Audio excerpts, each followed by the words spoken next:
total insegurança jurídica, total insegurança de quem vai ser nosso presidente, total insegurança sobre a nossa SAF, se vai ser revendida, se não vai ser revendida. Na verdade, total insegurança, a gente vai ficar na Série A, total insegurança até se a gente vai continuar existindo. Totalmente de insegurança de vive o Vasco da Gama, o que é uma coisa extremamente comum nesse século, e uma insegurança que a gente também tem é quem é nosso treinador. Nós demitimos o Renato no meio da janela, no meio da Copa do Mundo, podia ter demitido antes, perdeu 20 dias depois, e até hoje o time está sem treinador, o time já voltou a treinar e continua sem treinador. E quem deve ser o novo treinador do Vasco? Nesse tempo a gente já passou por Vasco Matos, por outro Vasco, pelo Franklin Carvalho, passou por um tal de Vitor, 50 portugueses, e agora o nome é outro. Pelo visto, a diretoria, segundo informações do Colina 1927, vai atrás de um treinador brasileiro. Então foram sondados nomes e, pelo visto, o nome mais forte nesse momento é o de Fernando Seabra. Se você for realmente atrás dos nomes brasileiros, os nomes mais fortes brasileiros, obviamente o Fernando Seabra está entre eles. É um treinador muito novo no futebol, mas que demonstrou bons trabalhos no Cruzeiro, só que ele tem pouquíssimos trabalhos. Obviamente que se ficar mais forte o consulta do Vasco, porque eu não gosto de fazer clickbait aqui, eu não gosto de trazer uma informação aqui, o Vasco sondou o Chicharito Hernández que voltou a carreira para jogar no Vasco. Aí eu já lanço aqui, porra, a RTI Sport falou que o Vasco sondou o Chicharito Hernández, não vou fazer isso. Eu vou falar sobre ele agora, porque realmente essas fontes são confiáveis. Se ficar mais perto, tiver notícias que ele tiver mais forte, aí eu pretendo fazer um vídeo entrevistando pessoas do Curitiba, entrevistando pessoas do Cruzeiro, do Red Bull Bragantino, perguntando o que é esse treinador, o que a gente pode saber, fazendo um mais completo. Mas agora, fazendo uma análise superficial, uma análise mais rasa, eu acho que a diretoria está completamente equivocada nessa situação. Por quê? Porque, pelo visto, foram eles que demitiram o Renato Gaúcho, não o contrário. Se for sobre não conseguir comprovar as contratações que ele pediu, aí não tem que fazer. E dos nomes brasileiros, não vai ter nenhum que se distancia muito por isso. Se quisesse demitir o Renato Gaúcho por uma questão de filosofia, trazer um gringo, que é o que, pelo visto, a diretoria queria, alguém que tivesse chance demais, tudo bem. Mas dos nomes brasileiros, se quer um nome brasileiro, eu concordo que tem que ter um nome brasileiro até pela situação do Vasco. Treinadores que estão preparados para esse tipo de pressão, para esse tipo de situação na zona de rebaixamento, conhecem o futebol brasileiro. Eu concordo que tem que trazer um treinador como um Fernando Seabra, até talvez o Jair Ventura tivesse a oportunidade, o Rafael Guanães, que também estão falando, inclusive Rafael Guanães e Seabra estão treinando times nesse momento, porém, neste caso, não há um treinador com melhores números que o Renato Gaúcho nos últimos 10 anos do Vasco. Eu volto a dizer a vocês, gente, vocês estão confundindo a posição do Vasco agora com a posição de Renato Gaúcho. Renato Gaúcho de aproveitamento no Vasco em nono lugar no Brasileiro, aproveitamento excelente. O problema é que ele pegou o Vasco um pau em 4 jogos com o Fernando Diniz. Aí não tem quem faça milagre, porque o time do Vasco não é bom. A maior contratação que a gente pode fazer não é treinador, é contratações. Nós não temos uma zaga confiável, não temos laterais confiáveis, até porque o Cuiabano machuca toda hora, então não é confiável. Os dupla de volantes eu gosto. Mas se entrar qualquer um, estraga completamente. O Hugo Moura, Tietê, todos estão muito abaixo. Até mesmo da base, talvez o Ramon Rick, beleza. Não temos meio campo confiável, não temos pontos confiáveis. Temos o Andrés Gomes, que às vezes é confiável, mas não temos outro ponto e não temos nenhum centroavante. Ou seja, não tem ninguém para nos salvar, fazer 2 gols. Então, assim, isso que eu acabei de citar é um elenco de rebaixados. Fazer muito mais que isso, vocês estão querendo milagre, aí já não é com o Renato Gaúcho, é com Deus. Nós precisamos de treinador brasileiro para aguentar o carro? Tudo bem, você abre o quê? Para brigar para não cair? Esse é o pensamento do Vasco? Acho que o Vasco errou muito em treinadores. Se fosse para manter o Renato Gaúcho, que pelo menos é o menor aproveitamento que nós tivemos na década com ele agora, e é um treinador com mais vitórias na Série A nos últimos 10 anos. Acho que a diretoria agiu muito mal, mas se for para contratar um treinador brasileiro, eu concordo que tem que ser o Seabra e Rafael Guanães. Rafael Guanães, eu acho completamente impossível ele sair do Mirassol. É muito difícil. Eu acho que tem que oferecer tudo. Em caso de SAF, eu investiria quase todo o valor nesse Rafael Guarani. Estou apaixonado, excelente treinador. O que ele está fazendo no Mirassol é excepcional. E quanto mais eu leio sobre, quanto mais eu investigo sobre, eu vejo que ele é um absurdo, que está no avião, o time viajando no avião, ele está estudando sobre tudo, sobre a tática do adversário, sobre a tática dele. Isso aí é uma coisa a se pensar. Um treinador que realmente me impressiona muito, que tem um futuro muito grande pela frente, mas é muito difícil tirar ele do Mirassol. Muitos times grandes, fortes, já tentaram. Times melhores do que o Vasco financeiramente falando e com projetos mais estruturados que o Vasco, não maiores que a gente, mas melhores nesse momento nisso, nesse aspecto. Mas enfim, sem delongas, vamos falar sobre o Seabra. Bom, eu posso ver aqui que ele, em 2023, no final de 23, ele era auxiliar técnico do Cruzeiro. Foi contratado por Sub-20 do Bragantino, que costumam olhar esses treinadores que são promessas. E ele ficou no Sub-20 do Bragantino até ser contratado pro Cruzeiro. Realmente pro Cruzeiro como treinador profissional em 2024. Onde ele chegou no final e fez 35 jogos com uma pontuação por jogo de 1,69. Então, uma explicação sobre ele. Ele sempre foi muito visado na base. Ele sempre foi muito visado, um treinador extremamente promissor. Ele ganhou em Mineiro em 23 com o Botafogo, com o Cruzeiro. Desculpa, perdão, não sei de onde eu tirei o Botafogo. Ele ganhou a Copa do Brasil sub-23. Era um treinador muito visado, tanto que o próprio Bragantino quis ele também para esse cargo. Então ele foi muito visado já nisso. Só que em 2023, quando eu estava ainda no Cruzeiro, ele foi contratado sim para o Cruzeiro em 2024. Só que em 23 ele teve já um trabalho como interino. A gente lembra que em 23, como eu já falei, o Vasco e o Cruzeiro estavam muito naquela briga para não cair. Os dois tinham acabado de subir daquela Série B. O Cruzeiro ficou em primeiro naquela Série B, os dois tinham acabado de subir e os dois estavam em viés de não cair. Só que naquele momento o Cruzeiro era o principal candidato a não cair. Para mim seria o Cruzeiro que iria cair, inclusive. Então o Cruzeiro muda tudo, faz uma extremamente arriscada, coloca o Paulo Autuori, diretor, o Paulo Autuori fala que não vai cair, coloca um Seabra de treinador, num momento de extrema pressão, num clube gigante, num momento péssimo, que tava viés de não cair, uma pressão gigante, nada dava certo. E o que aconteceu? Ele teve 6 jogos, 2 vitórias e 4 empates, ou seja, ficou invicto esses 6 jogos, obviamente que a maioria foi empate, mas olha a situação do Cruzeiro. Era aquela coisa, a gente sabe quando a gente muito bem sabe que cada ponto nessa briga é um ponto extremamente importante, e ele conseguiu isso. Não só conseguiu, o Cruzeiro ficou em 14º lugar, sem chances, nunca assim. Ficou fora da briga no final da briga e ainda conseguiu uma vaga para Sul-Americana, que eram os objetivos. Só que, obviamente, ele foi contratado para ser interino. Então ele não ficou para 2024, porém, entretanto, todavia, o Cruzeiro começou com o péssimo Mineiro, foi eliminado da Copa do Brasil para o Souza da Paraíba por 2-0. E aí chamaram quem? O Seabra. Você foi bem na base, temos uma chance no profissional e você foi excelente. Vamos te dar essa chance. E como foi essa chance para ele no Cruzeiro? Quando ele saiu do Cruzeiro, demitido em setembro, depois de uma sequência de jogos, teve um empate contra o Cuiabá, a gente tem que pensar que é muito difícil um treinador não ser demitido, porque se ele fizer um ótimo trabalho, ele vai ficar refém desse próprio ótimo trabalho. Então, se o trabalho começar a voltar para o que era para ser o nível do time, só que como o trabalho dele foi tão grande, as pessoas acham que o time merecia mais, mas não, era ele fazendo esse trabalho. Então ele teve sim uma decaída, só que essa decaída o Cruzeiro estava em 7ª colocação. Para mim, ele estava fazendo um excelente trabalho no Cruzeiro, para grande parte da torcida também, inclusive. O time do Cruzeiro não era tão forte como está sendo atualmente, estava em reconstrução, estava contratando ainda e ficou em 7ª colocação. Para vocês terem noção, no final do campeonato, o Cruzeiro ficou em 9º, ou seja, estava melhor com ele, ficou pior sem ele. E ainda manteve vivo o Cruzeiro nas quartas de final sul-americana, que acabou chegando na final e perdendo com o Diniz, mas ele manteve vivo o Cruzeiro até as quartas, ou seja, ele estava muito bem na Sul-Americana e muito bem no Brasileiro. Tava muito bem o Seabra. E ele teve 35 jogos no Brasileirão com o Cruzeiro desse ano, conseguindo 17 vitórias, ou seja, metade dos jogos ele ganhou.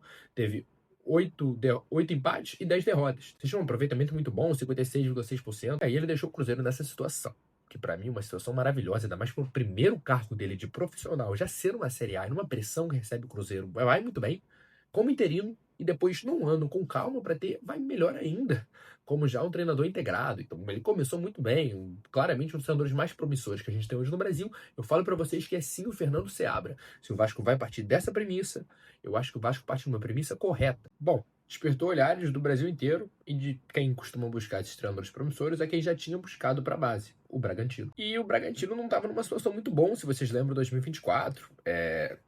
O Bragantino também estava brigando para não cair. E o plano do Seabra era o mesmo que ele teve em 2023 no Cruzeiro. A gente precisou não cair. O Pedro Caixinha já estava 7 partidas consecutivas sem ganhar. A situação estava bem ruim no Red Bull Bragantino. E ele conseguiu o objetivo, que era o Bragantino não cair, mas não foi das melhores formas. A situação realmente estava bem ruim no Bragantino. Ele teve apenas 7 jogos, teve 2 vitórias, uma delas uma goleada contra o Criciúma na última rodada. O Criciúma, se eu não me engano, já estava rebaixado, né, por 5-1. Outra foi contra o Atlético Paranaense, conseguiu 4 empates e conseguiu uma derrota apenas. Ou seja, a gente vê que é um treinador que, quando precisa, ele empata muito, consegue os pontos, mas não é aquele treinador de tantas vitórias nesses momentos aí. A mesma coisa foi no Cruzeiro em 23, conseguiu muitos empates, foi pontuando, e nesses momentos ele sabe agir nessas situações quando o time está brigando para não cair. Se esse for o objetivo do Vasco, ainda melhor ainda. Só que aí vem o 2025 dele no Bragantino, que aí é um problema. O maior dele na carreira, que eu vejo que é uma carreira bem curta, foi esse 2025 dele no Bragantino. Talvez o momento que ele mais precisasse, inclusive, mostrar sua força, porque ele já vinha muito bem no Cruzeiro. Bom, 2025 dele já não começou bom. Ele caiu nas quartas de final da Copa do Paulistão, que tudo bem, o Paulistão é um estadual, mas estadual é bem difícil. É um difícil, caiu nas quartas de final. E fomos para a Copa do Brasil, ele também caiu precocemente, mas tudo bem, era para um Botafogo muito bem ainda. O Vasco eliminou o Botafogo, inclusive, porque eles eliminaram o Bragantino nas oitavas, foram para as quartas e o Vasco eliminou. A história deles estão bem ligadas, inclusive, até porque ele foi demitido no Bragantino contra o Vasco. Lembra daquele 3-0 que a gente fez, naquela arrancada que a gente estava?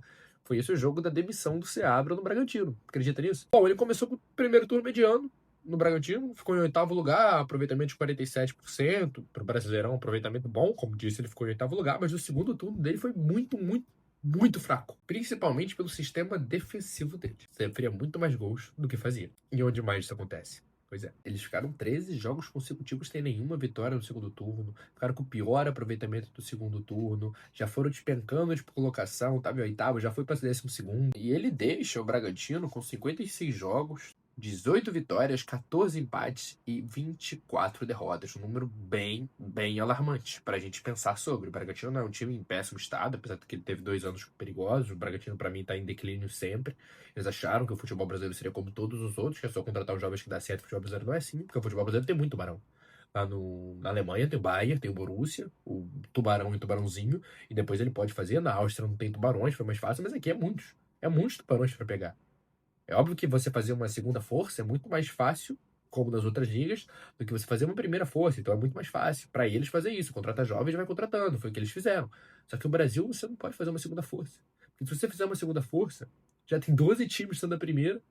E ainda tem times como o Atlético Paranaense, como o Bahia, que estão lá para ser já a segunda.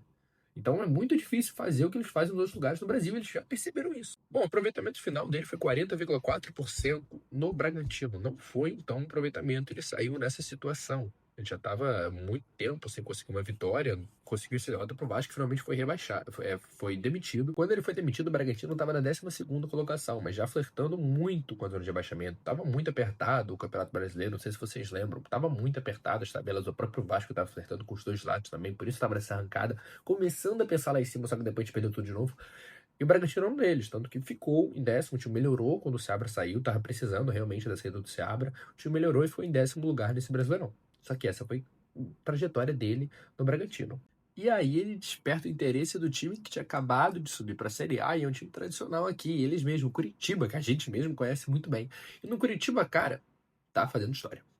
O Vasco tirar ele do Curitiba nesse momento não vai ser fácil, pelo que ele tá fazendo no Curitiba agora. Até porque pra ele, então, não sei se faz tanto sentido ir pra um time com tanta irregularidade como o Vasco. A gente não sabe que é um presidente, como é que vai vender, se vai vender, não sabe absolutamente nada. O time tá na zona de rebaixamento e no Curitiba eles estão simplesmente em 7º lugar no Brasileirão nesse momento. Isso foi muito com ele. O Curitiba vinha de uma excelente campanha com o Mozart na Série B, subiu com o Curitiba e logo depois eles contratam o Seabra. Por quê? Porque ele tem um estilo de jogo ofensivo, propositivo, é isso que o Curitiba queria. E é muito estranho, porque o Curitiba tinha acabado de subir. Faz muito sentido eles quererem no primeiro ano de permanência na Série A, focar nos resultados, mas não, com o time fraco, considero o time do Curitiba bem fraco, em 7º lugar no Brasileiro, uma campanha extremamente sólida. 18 jogos, 7 vitórias, 5 empates e 6 derrotas. Pro Curitiba, extremamente sólida. Para qualquer time brasileiro é sólida, mais sólida que a nossa, por exemplo, que investimos muito mais. O Curitiba tá à frente de times como São Paulo, Atlético Mineiro, Corinthians, Cruzeiro, Botafogo, Inter, Vitória, Vasco, Santos. Muitos times fortes estão abaixo do Curitiba. O próprio Grêmio, que tá colado com a gente, tá atrás do Curitiba. Sem falar que eles estão apenas a 4 pontos do G4. Então dá pra ver o que ele tá fazendo no Curitiba até agora. É um trabalho sensacional que eu não sei se vai ser fácil tirar ele do Curitiba. Na verdade, eu acho que vai ser muito difícil. Mas a escolha do Vasco até o momento é muito boa. Teve sim um desastre no Curitiba, no Bragantino, mas a gente vê o resultado total dele. No Cruzeiro, 23 bom, 24 bom, 25 ruim, mas aí vem 26 muito bom no Curitiba. E é um treinador promissor, muito jovem como treinador. Eu acho uma excelente opção para o Vasco. Agora, partindo mais uma análise tática aqui do Fernando Seabra, para a gente pensar como é que ele pode colocar isso no Vasco. Primeiramente, pela análise que eu fiz dele, eu comecei pelo Cruzeiro 24, porque é realmente o primeiro grande trabalho dele. Ele, obviamente que ele foi melhorando e foi mudando a tática dele aos poucos, mas isso é coisa que ele vai aprendendo, vai de acordo com o time que ele tem, as peças que ele tem, o campeonato que ele tem, porque às vezes ele tem um campeonato que é para lutar pro título, meio de tabela, zona de rebaixamento, tudo isso vai influenciar, obviamente, com o time que ele vai jogar. E no Cruzeiro eu pude reparar que o forte dele é o meio-campo. Não é um treinador que apela muito pro chutão, é um treinador mais de poste-bola e agressivo, gosta de fazer gols. Às vezes a gente vê como é que isso funciona na defesa, como foi o caso do Bragantino. Mas o forte dele é sim o ataque, é a criação de jogadas mesmo. E a gente vê que ele tinha um meio-campo muito preenchido. E isso fazia muito sentido pela saída de bola dos dois volantes, que eu vejo que o Vasco ele tem condições de fazer isso, mas tinha um fator no Cruzeiro que o Vasco não tem. Um camisa 10 muito bom, Matheus Pereira. O Seabra foi um dos grandes nomes que fez o Matheus Pereira jogar mais bola, pela liberdade que ele dava. E, cara, como eu queria ele com o Coutinho. Eu lamentei muito que o Renato não esteve com o Coutinho, que o Seabra não esteve com o Coutinho, porque o que o Diniz fez com o Coutinho, pra mim, foi criminoso. Eu jogava praticamente de terceiro zagueiro, o primeiro volante, uma coisa ridícula que foi acontecendo com um dos melhores camisa 10. O melhor camisa 10 dessa geração do futebol brasileiro foi o Coutinho. Enfim, não vou me lamentar aqui. Dito isso, Vasco, vai atrás, ainda dá pra ir atrás. Pelo amor de Deus, vamos atrás disso. Pô, a Coutinho tá lá, tá difícil contratar, não tem dinheiro. Faz uma preparação pra ele, ainda tem o tempo pro campeonato voltar e bora, foco nisso. Mas enfim, o Cruzeiro sempre atraía os adversários pelo centro e abria pelos lados. E o que é muito importante pelos lados? Porque quando você fecha muito o meio-campo, no caso, você atrai os adversários para o meio-campo. Isso abre aqui os lados. Então, o lateral direito, o William, cresceu muito com o Seabra. Muito, porque ele tinha muita liberdade para isso. Eu vejo que isso vai ajudar muito, muito, muito o PH. Você vê que o PH joga com muita liberdade, tocando muito na bola. O jogo dele flui muito mais de quando ele joga mais como lateral mesmo. Ele precisa ter esse protagonismo para o futebol dele desempenhar. E isso vai ser muito importante para ele. Eu acredito pro PH vai ser muito importante. Obviamente que isso pode fazer com o Cuiabá, né? Então, o Lucas Piton crescerem nisso, porque ele dá vantagem para os laterais cruzarem do meio para o lateral. E o próprio Piton vai muito bem nisso. A melhor fase dele foi quando ele ia pro meio e ia pra lateral. Ele dava muita liberdade pros laterais fazerem isso, fazer essa inversão. Aí o Matheus Pereira vai pra direita. Isso no Vasco eu vejo que acontecia muito. E sempre aconteceu com esses jogadores que a gente tem. Eu acho que isso vai ajudar muito deles. No PH acho que vai vir bem. Só que a gente falta um 10. O Seabra eu vejo que precisou muito do Matheus Pereira. A gente precisa de um 10. Eu não sei se o Rojas pode ser esse jogador. Mas o Rojas joga com mais liberdade. É um jogador até técnico. Mas eu queria que fosse melhor. Eu queria que fosse o Coutinho. Dito isso, o Rojas aguenta isso? Meu grande questionamento com o Rojas é a fase defensiva. Ele não marca como se ele fosse o Messi. A fase defensiva dele é péssima. E a gente já tem centroavantes que não marcam tanto. O Nuno Moreira já não consegue marcar. O Thiago Mendes já não marca tanto. Às vezes entra o Tietchan, que é péssimo marcando. A zaga não é tão boa. Quando tá o Pidão titular, ele é péssimo marcando. O Pumita titular é péssimo marcando. Então, assim, meia que não marca hoje no futebol não existe mais.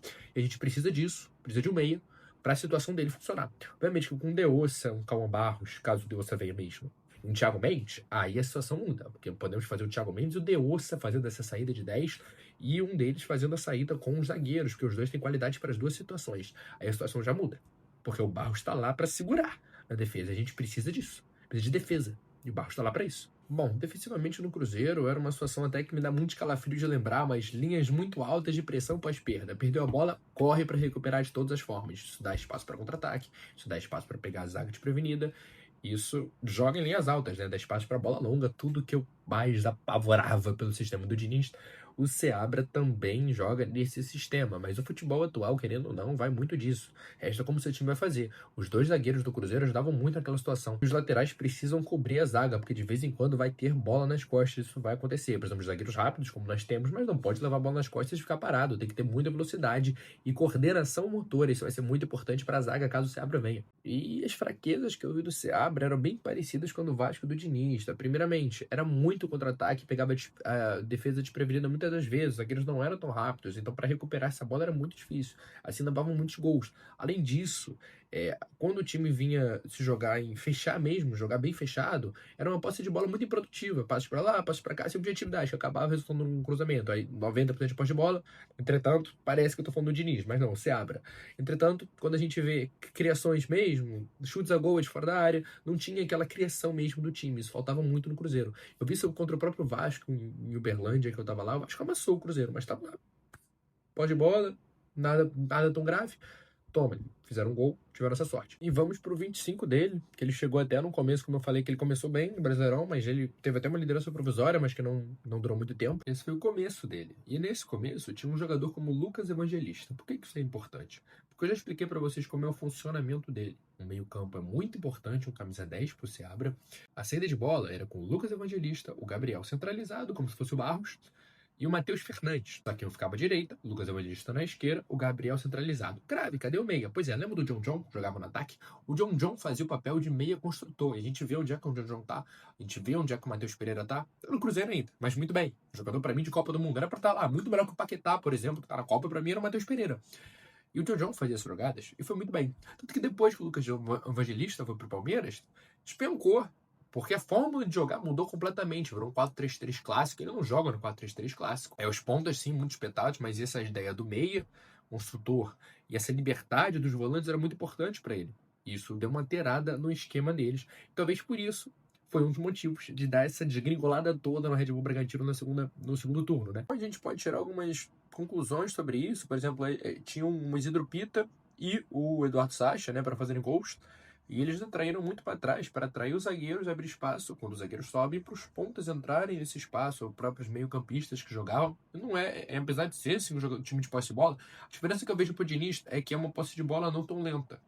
posse de bola que busca partes mais verticais, pegar os pontas logo, pegarem defesa desprevenida, trazer a defesa para frente para você pegar essa defesa desprevenida desse ataque, mas obviamente uma construção partindo do goleiro não tem como ser tão rápido, porque você não vai pegar a defesa dele desprevenida. Obviamente, quando a gente começa, por exemplo, num tiro de meta, um lateral defensivo, uma falta defensiva, você não vai conseguir pegar a defesa adversária desprevenida, porque você mesmo o jogo tá parado, eles já estão postos. Eles estão te esperando, ou seja, você vai ter que desmontar a defesa deles, mas não vai estar desprevenida. Você pode desmontar, pode ter uma tática para desmontar, mas não vai estar desprevenida. E eu acho que o mais importante vai ser o 10. Se o Rojas for bem no Seabra, acredito que o Vasco vai bem. Se o Rojas não for bem, acredito que vai mal. Ou uma contratação, que para mim é essencial. Um Deussa, Thiago Mendes, Cão Barros, seria muito bom. Com um Rojas, seria excepcional. Bom, e sobre a defesa é a mesma coisa, ele gosta de jogar dessa forma. É sim, uma pressão grande pós-perda, perdeu a bola, pressiona, pressiona, pressiona, zagas em linha alta, e eles também gostavam de trazer muito o time adversário para o meio deles, porque o meio deles era muito pegado. O nosso atualmente, o Cão Barros também vai ser. E aí atraía, pegava armadilha, o meio-campo e roubava a bola, então eles faziam, em vez do time, o que é a tática normal, né? Fazer o time jogar pelas laterais, porque quanto mais centralizado, mais perto do gol você tá. Querendo ou não lateral, você não vai estar direto. Tem que ter um cruzamento, tem que ter alguma coisa. Eles traziam sim o adversário para o meio, para os volantes, os zagueiros, pegarem com força. E é um time muito pegado no meio-campo. Mas resultava muito em gols disso, como é óbvio. Você tem que tirar o time do seu meio, não tem como. O que eu via muito no Bragantino é o que eu via no Vasco. O grande problema é que a pressão pós-perda é muito bom. Só que se você pensar só em pressão pós-perda, se, por exemplo, vamos lá, o Rojas perde a bola, aí ele corre igual um doido junto com o Cão Barros para recuperar essa bola, e aí a gente pega um meio habilidoso para o Matheus Pereira, dribla os dois. A defesa tá completamente posta. Aí, sei lá, um zagueiro vai ter que ir no Matheus Pereira, só que aí vai abrir espaço de onde o zagueiro tava, aí o Paulo Henrique vai ter que cobrir, só que aí alguém vai ter que ir no Paulo Henrique, não vai ter ninguém. Então vai abrir espaço lá. Quando abre espaço para lá, o zagueiro faz a do Paulo Henrique, aí quem abre, o Matheus Pereira, que já tava lá. É uma coisa que acontece muito no estilo de Diniz e do estilo do Seabra. Se você faz uma pressão pós-perda muito grande, você tem muita coisa a perder, porque se você recuperar a bola é muito bom. Você ainda dá para fazer um contra-ataque melhor ainda. Só que se você é driblado, já era. Sua defesa vai estar andando de costas, vai estar andando errado, anatomicamente errado, e você vai sofrer essa pressão, você vai estar em desvantagem numérica. Isso no futebol costuma ser fatal. Os passes longos, que eles alternavam muito de passes longos e passes curtos, ficaram manjados nessa época do campeonato. O time estava sem criatividade. A posse de bola deles com o Bragantino já estava ficando uma posse de bola sem efetividade. Passava para cá, passava para cá, passava para cá, um jogo sem efetividade. Podia ter uma posse de bola, mas não resultava em gols, assim como quando eles perdiam a posse de bola, resultava em gols do adversário. Isso me lembra muito o Vasco do Diniz. E, meus amigos, tem uma coisa que eu não quero lembrar na minha vida mais, é o Vasco do Diniz. Então, Seabra, por favor, isso aqui eu não quero aqui não. Agora, como é ele no Curitiba? Como é que tá ele no Curitiba, nesse estilo de jogo que tá dando tão certo, com um time não tão bom, e que a gente pode usar muito, e muito mais até, para como tá sendo o Vasco. Como ele pode usar no Vasco, caso ele vinha a ser treinador, e se for buscar um treinador brasileiro, se as duas opções realmente são Guarães e Seabra, e o Seabra é o mais indicado nesse momento, sou sim a favor. Gosto do Renato, nunca vou deixar de admitir que gosto do Renato. Não acho que ele fez o trabalho mal do Vasco, mas já saiu. Fazer o quê? Vou chorar? Não vou. Vamos ser Abra. Sou a favor nesse caso. Acho que seria um acerto. E aqui que tá a grande surpresa tática para mim do Seabra no Curitiba, que é o oposto exatamente do que ele fez. Eu falei para vocês que tinha esse problema dele, do Diniz, que eu via muita semelhança entre os dois, e que a teimosia do Diniz faz sempre ser demitido, porque começa a errar e você não tem o que fazer. Então, o Seabra, ele é um treinador que eu gosto, que é o tipo de treinador que pode ver sim uma eventualidade. Pô, isso aqui não tá dando certo, o que eu faço? Eu mudo. E isso faz um treinador ser bom. Porque o treinador ser bom, por exemplo, o Diniz.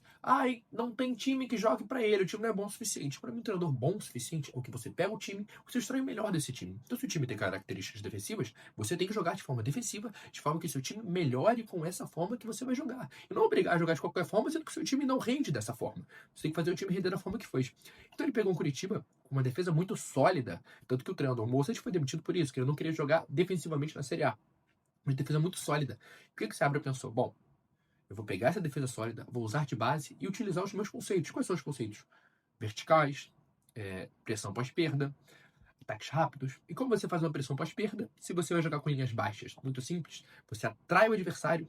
Quando você atrai o adversário e você consegue roubar a bola, contra-ataque rápido, fatal. Isso no Curitiba está realmente sendo fatal. Tanto que o Curitiba tem a menor posse de bola do primeiro turno do Campeonato Brasileiro. 39%, mas está em 7ª colocação, a 4 pontos do G4. Por quê? Efetividade. Se você não deixar, primeiramente, o resultado começa 0-0. Você já começa pontuando.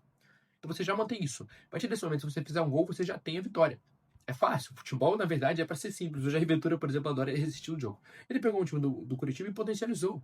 Porque se ele jogasse com linhas altas, pressão pós-perda impensável, irracional, perdeu lá no ataque, vamos, recupera, recupera. Não, perdeu no ataque, força a defesa. Nós não podemos levar gol. Nosso time é inferior aos adversários. Então, eles têm que correr mais que a gente. Só que a gente tem que correr mais certo do que eles. E isso foi o grande ponto do Seabra que me chamou muita atenção. Essa capacidade de mudar dele. O elenco precisa disso, então eu vou ter isso.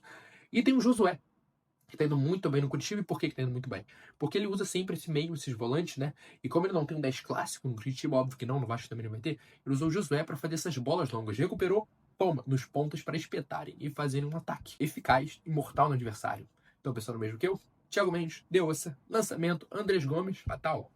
Isso é uma coisa que dá para ser feita no Vasco. E olha como dá. E, por exemplo, ele adapta de acordo com os adversários. Isso é uma coisa que eu gosto muito dos treinadores. Eu vejo que o Guanães é o melhor nisso. O Renato Gaúcho também, a melhor coisa que ele tem é adaptar diante dos adversários. Pegar um Fluminense. Um time que, por exemplo, com o Lúcio Acosta faz muita jogada por dentro, com o Martinelli. Então ele fez um 3-5-2, fechando a jogada do Fluminense por dentro. E obrigando o Fluminense a jogar pelas alas. Sei que o Fluminense não é um time de centroavante, fazedores de gols, de cruzamento. Então ele foi essa armadilha tática que fez contra o Fluminense, se adaptou ao jogo e manteve a mesma forma de jogar. É um 3-5-2, é um 3-5-2. Defende com 3 zagueiros, fecha o meio campo, mas quando recupera, você já muda a forma de atacar e vai para um 4-3-3 e faz o lançamento com os pontas para pegar a zaga do Fluminense desprevenida. Esse jogo terminou 1-1 e o Campeonato Brasileiro é isso, cara.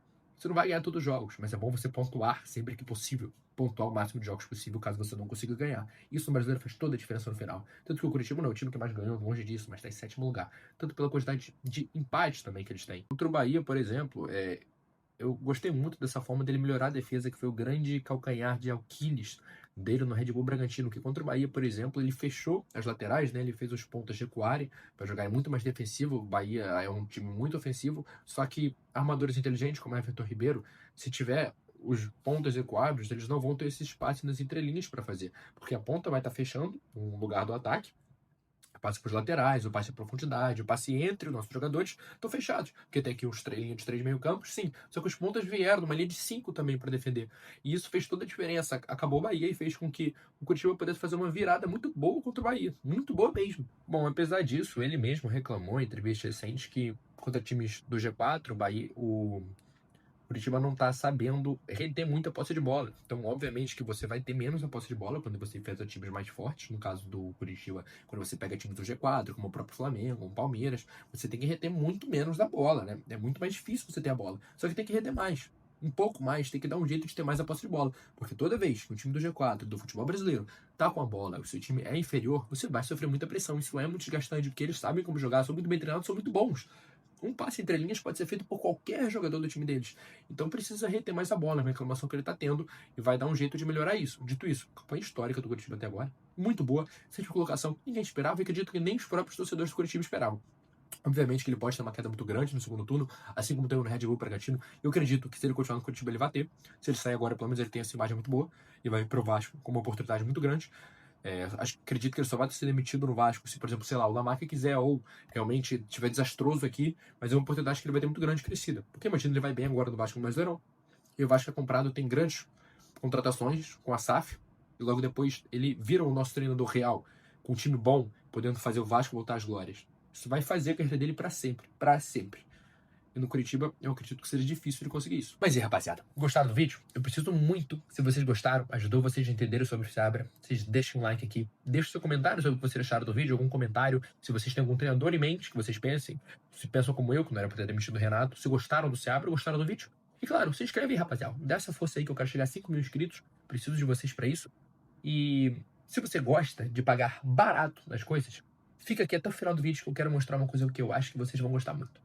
Uma pausa aqui para você que está assistindo o vídeo, um recado extremamente importante e rápido aqui para vocês. Rapaziada, você que gosta de fazer compras, gosta de comprar coisas de academia, gosta de comprar coisas de casa, gosta de pagar barato. Um amigo meu, um grande amigo meu, chamado Calil, descobriu um novo método de atravessar todas as promoções do mercado. Eu tô falando todas as promoções mesmo. Eu tô falando um tênis de corrida desse, por exemplo, por R$57. Promoções o tempo inteiro de suplemento, promoção de roupa, promoções de coisas de casa e tudo isso de graça. É só entrar no grupo de WhatsApp dele que ele vai mandando todos os achados que ele tem. Ele desenvolveu esse método de pesquisa e é um método novo que ele descobriu, que ele desenvolveu através dos trabalhos dele. E a diferença dele para todos os outros é a atenção com a pessoa. É como se você realmente se sentisse numa loja. Então você, por exemplo, eu estou precisando precisando de comprar um tênis dessa marca, você consegue as promoções? Então no grupo dele tem os próprios ADMs que você pode contactar, como aqui no vídeo, e eles mesmos vão te mandar na hora todas as promoções sobre isso. Então assim, é um método que eu nunca vi na minha vida e que eu estou aqui divulgando para vocês porque eu mesmo compro. Sempre que tem promoções da Netshoes de produtos do Vasco, eu sempre compro lá, da Food Fanatics eu sempre compro lá, e principalmente, pra mim, o que eu mais compro é coisa de academia. Todas as coisas de academia eu compro por lá. Creatina por R$30, coqueteleira por R$10, Whey Protein por 50, 60, 70, e tudo de marca boa, tudo de lojas verificadas. Enfim, eu aconselho a vocês, se você quiser entrar nesse grupo de WhatsApp, link tá aqui na bio.